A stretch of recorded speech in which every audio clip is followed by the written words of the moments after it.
Hey, what's going on? Welcome back to Everyman Driver Dave here. Just got this sent to me through email from iSeeCars.com. They send me things on a regular basis, big news reports, news releases, and so on.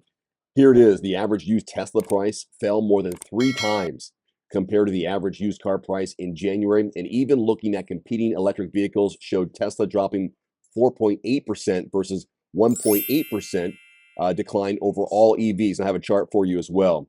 Tesla prices are down between $2,300 and $4,600 depending on the model since early January. So this is the change in average price of a used Tesla model before and after the January 12th price drop announcement. Here we go. Model 3, it was 45 grand. It dropped 5.2%.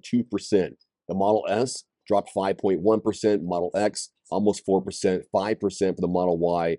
Tesla's on average, there it is, $2,600 on average since January 12th. And anything that's a non-Tesla dropped only 1.5% or just over $500. To see the full study, which I'll provide a link in the description below, it also shows the pricing trend across all major alternative fuel vehicle types. Plug-in hybrids similarly dropping much faster than the market average. Check that out in the description below this video. Even with this latest news, Tesla is still the most popular used EV car on the market. This too, according to iSeeCars.com, Tesla had 4 out of the 5 most popular used vehicles on the US market. This highlights the growing popularity of Tesla EVs and the high demand for used Teslas among buyers. So you have the S, X, 3, and Y considered to be among the most popular used EVs in the market. The Model S, which debuted or first introduced in 2012, is known for its long range and high performance capabilities.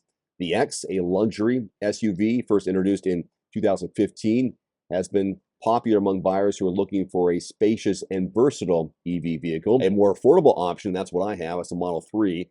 It was introduced in 2017. It's been one of the best-selling EVs worldwide due to its combination of long range and affordable price. Finally, the Model Y, a compact SUV, first introduced in 2020 and quickly gained popularity with those who were looking for a more versatile option in the Tesla lineup. EV drivers are getting upset based on the reliability issues with the charging network. Are you one of them? Do you care? So it says here the reliability of EV charging networks is getting worse, with at least 1 in 5 charging attempts by drivers failing last year. Widespread problems are occurring as EV adoption grows at twice the rate of charger installation, and the industry and government plans to invest billions of dollars into charging infrastructure. Many charging stations are aging, lack routine maintenance, and face software hiccups.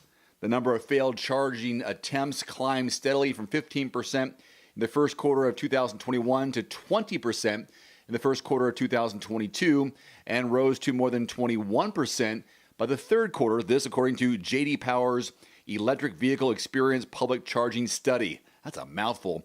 That was released this week. Satisfaction with level 2 chargers and level 3 chargers hit its lowest point in the third quarter since J.D. Power began its EV public charging study in 2021. A level 2 charger powers an EV in 5 to 6 hours.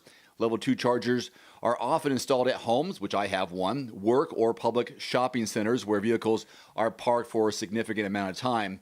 Level 3 chargers require a much larger grid connection and take 15 to 20 minutes to refill most of an EV's charge.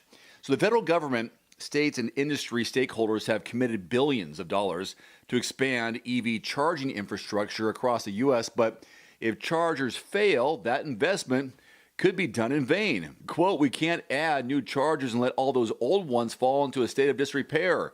We have to manage the maintenance of those as well because that's the only way we're going to meet the consumer demand." This from the executive director of Global Automotive at J.D. Power. Charging companies and regulators are taking steps to improve reliability. Still, it's too soon to say whether their efforts will be enough. The National Electric Vehicle Infrastructure Formula Program alone sets aside $5 billion through 2026 to help states achieve the president's goal of 500,000 EV charging stations across the U.S. by 2030. More on failure rates here. J.D. Power declined to make public which networks had the best and worst reliability records. That would be helpful, wouldn't it? Its studies included more than 26,000 charging attempts at level 2 and level 3 chargers in all 50 states.